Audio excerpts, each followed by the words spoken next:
Hello' friends, আজি আহিছোঁ আমি এডোখৰ সুন্দৰ ঠাইলৈ। আপোনালোককো লৈ যাম সেই ঠাইডোখৰলৈ। থাম্বনেইল দেখি হয়তো নিশ্চয় গম পাইছেই ক'লৈ আহিছোঁ। হয়, আজি আমি হেঙেৰাবাৰীতে স্থিত এখন উদ্যান, অমৃত উদ্যানলৈ আহিছোঁ। DC অফিচৰ একদম সন্মুখতে আছে এই উদ্যানখন। কাউণ্টাৰত টিকেট কৰি আমি দুয়োজনী সোমাই আহিলোঁ ভিতৰলৈ। এয়া হৈছে অমৃত উদ্যানৰ ভিতৰৰ ভাগ। এয়া আমি সোমাই আহিছোঁ। এই যে দেখিছে ষ্টেচুকেইটা, এইকেইটা হৈছে নৰ্থ ইষ্টৰ 8খন ষ্টেটৰ 8জন ফ্ৰীডম ফাইটাৰৰ প্ৰতিমূৰ্তি হয়। তেওঁলোকৰ প্ৰতি সন্মান জনাই তেওঁলোকৰ প্ৰতিমূৰ্তি ইয়াতে স্থাপন কৰা হৈছে। ইয়াৰ নাইট ভিউটো অলপ দেখুৱাবলৈ মই চেষ্টা কৰিম। এই উদ্যানখন খুবেই ডাঙৰ এখন উদ্যান হয়, মানে যথেষ্ট মাটি ইয়াতে মাটিত বনোৱা হৈছে, মানে 14 বিঘা, প্ৰায় 14 বিঘামান মাটিৰ এলেকাত এই উদ্যানখন বনোৱা হৈছে। আৰু এই উদ্যানখন দিনৰ 11টা বজাৰ পৰা ৰাতি 9টা বজালৈকে খোলা থাকে। সেইটো সময়ৰ ভিতৰত কোনোবা আহিম বুলি যদি ভাবে আহিব পাৰে, ইয়াতে সময়খিনি পাৰ কৰিব পাৰে। এই উদ্যানখন অ'পেনিং কৰা বৰ বেছি বছৰ হোৱা নাই, প্ৰায় 1.5 বছৰমানহে হৈছে। মুখ্যমন্ত্ৰী ডাঙৰীয়াই এই উদ্যানখন স্বাধীনতাৰ অমৃত মহোৎসৱৰ এটা অংশ হিচাপে অ'পেনিং কৰিছিলে। ইভিনিং ৱাকেই হওক বা মৰ্ণিং ৱাকেই হওক বা মেডিটেশ্যন য়োগা কৰিবৰ বাবেও মৰ্ণিং ইয়াতে আহিব পাৰে। ৰেজিষ্ট্ৰেশ্যন কৰিব লাগে শুনামতে, মই শুনামতে ৰেজিষ্ট্ৰেশ্যন কৰি ল'ব লাগিব। তাৰপাছত য়োগা আৰু মেডিটেশ্যনৰ কাৰণে মৰ্ণিং টাইমটোত আহিব পাৰে। 5টাৰ পৰা 7টালৈকে সেইটো টাইম থাকে। এডোখৰ শান্তিময় জেগা বুলি ক'ব লাগিব, খুবেই শান্তিময় জেগা হয়। ইয়াতে বহুত বেছি পৰিমাণে গছবোৰ ৰোৱা আছে, গছ আছে ইয়াতে, বহুত গছ আছে।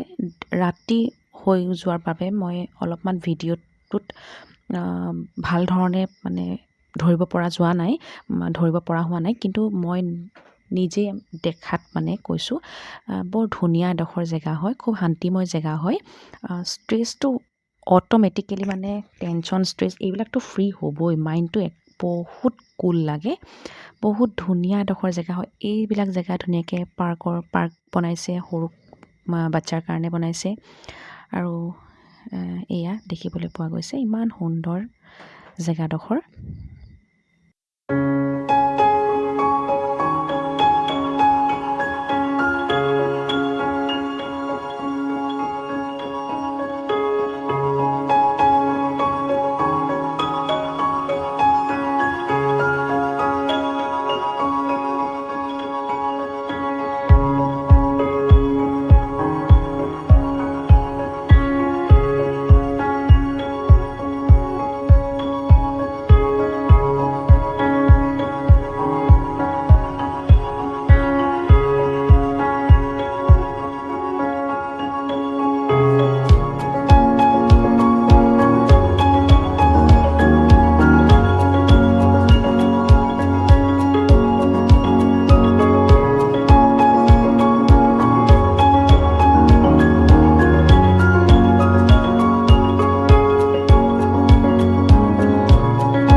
নেক্সট ভিডিঅ'ত লগ পোৱাৰ প্ৰতিশ্ৰুতিৰে আজিলৈ বাই বাই।